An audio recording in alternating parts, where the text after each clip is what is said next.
Assalamualaikum warahmatullahi wabarakatuh. Halo Sobat Bangga, masih bareng sama saya Alvin di Bangga Podcast. Podcastnya keluarga berkualitas DPPKB Kabupaten Tangerang. Dan pada episode kali ini kita bakalan ngebahas salah satu tempat bisa dibilang juga yang bisa menghimpun data-data. Data-data apa sih yang bisa dihimpun di situ dan di mana tempatnya, bagaimana prosedurnya dan juga fungsinya seperti apa. Dan kita bakalan kupas tuntas juga di rumah dataku. Jadi udah kedatangan juga di episode kali ini narasumber kita, jadi langsung aja. Halo, selamat datang Ibu. Selamat datang. Sebelum kita masuk ke obrolan nih, monggo diperkenalkan dulu ke Sobat Bangga nih. Siapa? Assalamualaikum warahmatullahi wabarakatuh. Saya dengan Riza Merzera. Saya adalah penata kependudukan dan keluarga berencana yang bertugas di Dinas Pengendalian Penduduk dan Keluarga Berencana Kabupaten Tangerang. Luar biasa. Terima kasih Bu Riza atas waktu dan kesempatannya bisa mampir dan juga ngobrol-ngobrol di Bangga Podcast. Mangga, yang cantik lagi siapa nih namanya? Assalamualaikum warahmatullahi wabarakatuh. Saya Widya, saya Ketua RDK Desa Caringin, Kecamatan Lengkuk. Luar biasa. Terima kasih juga ya Ibu Widya udah pengen mampir dan juga ngobrol-ngobrol. Nah, tadi sempat aku obrolin juga di awal Bu bahwa ada salah satu tempat atau bisa kita bilang juga rumah gitu yang menyimpan data. Nanti bisa dijelasin juga. Mungkin ada beberapa Sobat Bangga juga yang masih bingung sebenarnya fungsinya apa, terus latar belakang dari dibentuknya dari rumah dataku nih apa, Bu Riza? Bisa dijelasin nggak? Baik, terima kasih Mas. Jadi sebetulnya rumah data kependudukan itu adalah suatu kelompok kegiatan berbasis masyarakat di mana kegiatannya adalah mengumpulkan data, kemudian mengolah data, menganalisa data, menyajikan data. Nah, rumah data ini itu berada di Kampung KB. Oke. Nah, Kabupaten Tangerang kita memiliki 274 kampung KB, di mana di 274 kampung KB ini sudah ada rumah datanya sebanyak 274. Wow. Gitu, ya. Nah, latar belakang kenapa sih harus ada rumah data di kampung KB? Sebetulnya latar belakangnya dibentuknya rumah data itu adalah untuk menyediakan data yang akurat. Oke. Data yang akurat, data yang terpercaya, sehingga nanti rumah data itu akan menjadi pusat data dan informasi di tingkat desa. Oke. Begitu. Nah, data-data ini nanti bisa digunakan untuk mendukung perencanaan, kemudian kebijakan pembangunan yang lebih tepat sasaran di setiap desa dan kelurahan. Oke. Wow, luar biasa. Berarti ini adalah salah satu program juga bisa dibilang fasilitas juga yang diberikan oleh DPPKB Kabupaten Tangerang. Bagaimana caranya bisa nih per desa gitu ya punya basis datanya masing-masing. Betul. Gitu. Jadi ini yaitu tadi. Jadi kita bisa men-tracking juga datanya, orangnya ada berapa jumlahnya dan juga segala macam begitu ya Bu Riza ya. Luar biasa. Oke, aku pengen ke Bu Widya nih, menjadi salah satu ketua dari RDK atau Rumah Dataku. Manfaatnya apa sih Bu khususnya yang dirasakan oleh masyarakat di Caringin itu sendiri? Alhamdulillah manfaatnya sangat banyak ya pastinya, terutama jadi datanya sangat banget dibutuhkan di saat perencanaan musrembang, musdes, terus di kecamatan. Jadi sudah ada data-datanya di rumah data itu. Okay. Misalkan seperti jaminan kesehatan, misalkan yang belum punya masyarakat ada berapa di rumah data itu sudah terdata. Terus berapa yang belum memiliki jamban sehat, yang stunting, yang layak harus dapat bantuan. Jadi di rumah data itu dimanfaatkan datanya dengan adanya musrembang itu. Jadi nanti kader RDK laporan saat musrembang nih kita mengajukan misalkan yang butuh jamban sehat ada sekian, ya, yang stunting ada sekian, yang harus dibantu ada sekian, misalkan seperti itu sih. Wow, luar biasa. Jadi lebih efisien juga jadinya Ibu ya. Gak usah repot-repot lagi kita ngumpulin data apa segala macem karena udah terkumpul semua tuh di rumah dataku. Oke. Kalau misalkan aku tadi Ibu Riza udah sampaikan juga bahwa sebenarnya ada sekitar di 274 desa desa kelurahan yang ada di Kabupaten Tangerang. Dan itu kalau misalkan dari DPPKB sendiri untuk yang mengelolanya dari rumah dataku ada pelatihan khusus gak sih Bu? Untuk pelatihan itu kita secara bertahap memberikan pelatihan kepada kader-kader pengelola rumah data, gitu ya. Nah, bukan hanya DPPKB saja yang memberikan pelatihan, namun kita bekerjasama dengan BKKBN Provinsi Banten, gitu. Jadi setiap tahunnya kita melakukan pelatihan penambahan wawasan, kemudian bagaimana kader pengelola data ini nanti bisa mengolah data, mengumpulkan data, kemudian menyajikan data sehingga data-data itu bisa tersedia di setiap rumah data. Wow, luar biasa. Itu tadi ya, biar semuanya juga tidak ada kesalahan lagi, tidak ada miss lagi, jadi harus dilakukan pelatihan juga. Kalau di Desa Caringin sendiri Bu Widya, untuk bisa kita bilang struktur tim pengelola rumah dataku, siapa aja sih yang terlibat di dalamnya? Masyarakat sanakah atau teman-teman dari kelurahan juga atau siapa nih Bu Widya? Selain kader-kader RDK ada juga kayak lintas sektoral ya, kayak misalkan kayak puskesmas, lembaga-lembaga di desa, RT RW, pastinya kader yang mengumpulkan data-data dari bawah, dari PKB, nanti kita mengolah bareng, setelah diolah kita tuangkan di dalam tabel-tabel kayak ada sih tempatnya khusus ya. Banyak banget soalnya data-datanya juga. Jadi dari situ misalkan kayak kesehatan itu di puskesmas kita bekerja sama, misalkan dari posyandu, ibu hamil ada berapa, yang kek berapa, itu datanya dari puskesmas. Kalau kayak itu bisa juga dari RT RW, misalkan yang belum punya KTP Caringin ada berapa. Nah dari situ kita dikumpulkan bareng-bareng, biasanya setiap sebulan sekali ada pertemuan. Dari situ kita mengolah data bersama-sama PKB dari Kecamatan Legok. Oke, luar biasa. Jadi emang lintas sektor semuanya ya. Ada dari RT RW, ada juga dari puskesmas, tergantung data apa yang pengen dikumpulkan juga. Kalau KTP biasanya RT RW. Kalau bagian kesehatan biasanya dari puskesmas. Dari ibu hamil, betul. Data balita. Oke, luar biasa. Oke, tadi udah sempat di-spill juga sebenarnya beberapa data yang dihimpun. Tapi selain itu ada data-data lain nggak sih, Bu Riza, yang dihimpun di rumah dataku ini? Jadi di rumah data itu sebetulnya kita mengumpulkan banyak data, ya, mulai dari data kependudukan, kemudian data administrasi penduduk, kemudian data kesehatan, data pembangunan keluarga. Nah, pembangunan keluarga ini ada kelompok-kelompok kegiatan yang menunjang di Kampung KB. Ya, ada kelompok bina keluarga balita, bina keluarga lansia, bina keluarga remaja. Nah, selain itu data-data yang lain juga ada data perlindungan sosial. Misalnya tadi yang disampaikan oleh Ibu Widya, berapa orang sih yang punya jaminan misalnya. Nah, itu juga dikumpulkan. Data perlindungan sosial, data potensi desa kelurahan, kemudian data perpindahan penduduk. Nah, itu di situ ada semua. Wow, jadi memang semuanya dikumpulkan gitu ya. Dari yaitu tadi beberapa kategori-kategori yang ada gitu ya, Bu Riza. Oke, aku penasaran juga nih, Ibu Widya sebagai ketua juga ya, dan Ibu Lurah juga di Desa Caringin gitu. Ketua PKK sih. Ketua PKK.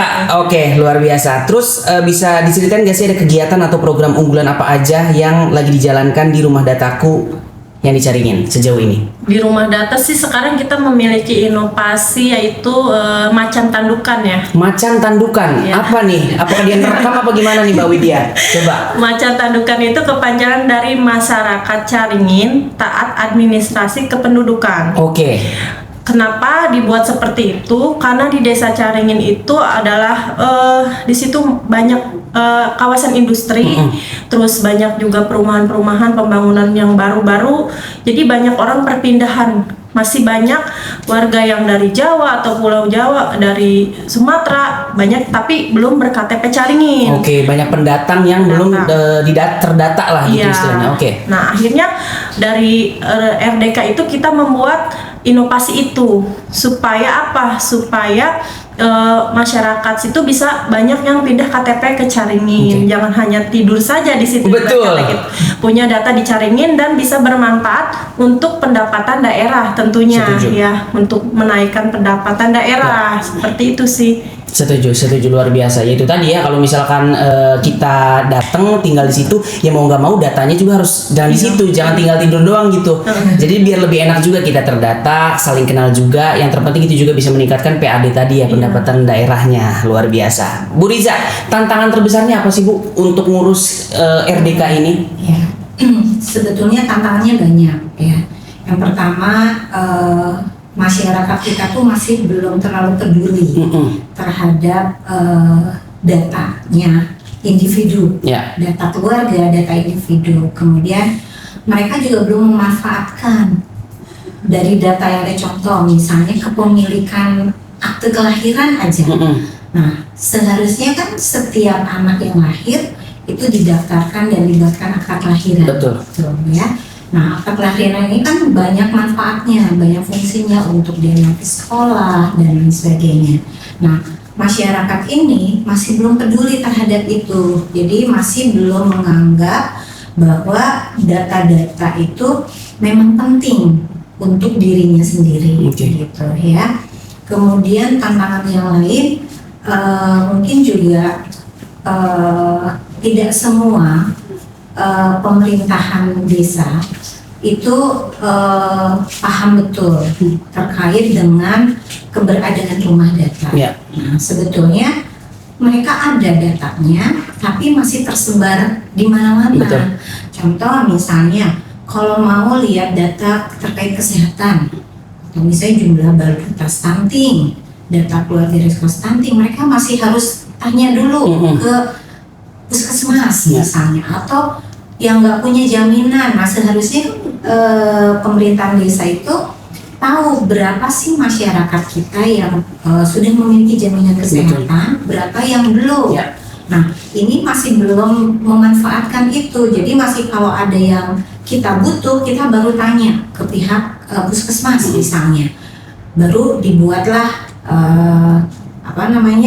misalnya keluarga tersebut sakit, harus dirujuk, tidak punya jaminan, ya. Nah, itu harus mendadak dia buat kartu jaminannya. Nah, itu jadi masih baik itu masyarakat, pemerintahan juga masih, pemerintahan desa khususnya ya desa kelurahan masih belum memanfaatkan keberadaan rumah data. Ya. Gitu, Betul. Luar biasa, dan semoga saya tadi tantangan yang dihadapi khususnya dari Bu Riza dan juga DPPKB Kabupaten Tangerang juga bisa sama-sama dimengerti juga oleh masyarakat gitu ya. Jadi kita bisa sama-sama meningkatkan kesadaran juga, bukan dari teman-teman dinas DPPK Kabupaten Tangerang, tapi masyarakat dari Kabupaten Tangerang sendiri yang mulai aware nih untuk yaudah kalau misalkan datanya belum ada atau apa, ikut sama-sama ke desanya atau ke kelurahannya gitu. Oke, luar biasa. Tapi Bu, aku penasaran juga, rumah data ini berarti dikumpulkannya dalam satu rumah kah atau gimana konsep sebenarnya Bu? Jadi rumah data itu bentuk kegiatan sebetulnya. Oke. Jadi tidak harus ada rumah tersendiri. Oke. Ya. Jadi keberadaan rumah data itu bisa saja bersatu dengan ruangan yang ada di desa dan kelurahan, misalnya gitu ya. Nah, nanti di ruangan itu teman-teman pengelola rumah data melakukan kegiatan-kegiatan itu, mengumpulkan data, kemudian mengolah data, menganalisa data, menyajikan data, dan yang paling terpenting adalah pemanfaatan datanya. Jadi jangan sampai data sudah dikumpulkan tapi tidak dimanfaatkan gitu, karena tujuannya dari adanya rumah data itu adalah ketersediaan data sampai tingkat mikro, sampai tingkat keluarga, dan bisa dimanfaatkan untuk perencanaan, untuk pembangunan di desa itu. Untuk intervensi yang tadi Bu Lydia sampaikan, dari data-data misalnya, oh berapa sih jumlah gizi buruk di desa kami. Nah, harus diapain nih? Betul. Ya, nah itu kan berarti dari data itu dimanfaatkan. Betul. Jadi buat satu perencanaan Ya. melalui musyawarah perencanaan pembangunan desa, kemudian nanti baru digunakan untuk intervensi, misalnya pemberian makanan tambahan kah, kemudian atau misalnya ada jamban yang tidak layak nih, keluarga yang nggak punya jamban layak dibangunkan jamban, atau rumah tidak layak huni misalnya. Nah itu bisa dilakukan intervensi. Nah intinya adalah setelah data ada itu harus bisa dimanfaatkan. Betul. Gitu. Jadi bukan harus ada rumah tersendiri, tidak. Oke. Jadi ruangan apapun ada di kelurahan, atau misalnya ada kelurahan penuh nih, tapi misalnya ada rumah penduduk yang mau menyediakan, itu boleh, sah-sah saja. Oke. Yang penting kegiatan itu ada, hasilnya ada, kemudian bisa dimanfaatkan. Luar biasa itu tadi. Oke, sebelum kita tutup, aku pengen nanya ke Ibu Widya lagi. Di Caringin sendiri, kira-kira efektivitas dan juga efisiensi terkait dengan program dari Rumah Dataku, udah berapa persen sih Bu berjalan? Jalan ya udah hampir sempurna ya Bu ya. Udah hampir Alhamdulillah. sempurna, wow. Kemarin juga kita di tahun 2024 kita sudah masuk nasional ya Bu ya, Wih, lomba keren. 5 besar. Wow. 5 besar tapi masih sedikit ada kekurangan. Mungkin karena memang dari setiap anggotanya itu kesibukannya juga nggak hanya di RDK saja. Karena kan strukturnya juga ada yang dari staf, dari kader. Jadi kita kemarin tuh kekurangannya dari sosmednya kurang. Oke. Iya, karena memang sebagian ibu kadernya itu masih belum paham Ya. tentang sosmed itu. Oke. Mungkin bisa untuk kedepannya ya Bu ya. Boleh mungkin Bu Riza di kedepannya nanti ada pelatihan untuk Pelatihan. sosmed-sosmednya nih para kader gitu ya Bu Riza. Iya. Betul. Oke, luar biasa. Itu dia tadi Sobat Bangga, ternyata kita udah cari tahu dan juga kupas tuntas terkait dengan RDK atau Rumah Dataku ini seperti apa, fungsinya apa, dan juga tadi goals tujuannya seperti apa. Jadi bukan gujuk-gujuk cuma ngambil data-data aja, tapi data itu bisa dimanfaatkan untuk rencana pembangunan di masa depan untuk desa itu dan khususnya untuk Kabupaten Tangerang itu sendiri. Bagaimana kebutuhannya, kurang di mana. Jadi yuk sama-sama kita tingkatkan kesadaran juga, dan kita harus support juga nih salah satu program yang sangat luar biasa karena bisa memudahkan akses kita juga ya Bu untuk melihat ke depan nih kebutuhannya apa gitu. Oke, sebelum kita tutup, Bu Riza monggo dong dikasih closing statement dan juga harapannya nih untuk para Sobat Bangga di rumah terkait dengan Rumah Dataku. Baik sahabat semua, harapannya adalah nanti di Kabupaten Tangerang di semua desa kelurahan tersedia rumah data yang datanya selalu terupdate, selalu terbarukan, sehingga data-data tersebut bisa digunakan sebagai bahan perencanaan, kemudian menjadi satu kebijakan dan bisa menjadikan data tersebut untuk pembangunan di setiap desa kelurahan dan lintas sektor lainnya. Luar biasa. Oke, kalau dari Bu Widya, mangga. Baik, terima kasih. Untuk semua sobat DPPKB dan para dari desa RDK, mudah-mudahan semuanya bisa berjalan seperti yang sudah kita dapat pelatihan ya. Mudah-mudahan ditambahkan lagi dari dinas pelatihan-pelatihannya yang terbaik untuk desa-desa kita semuanya ya.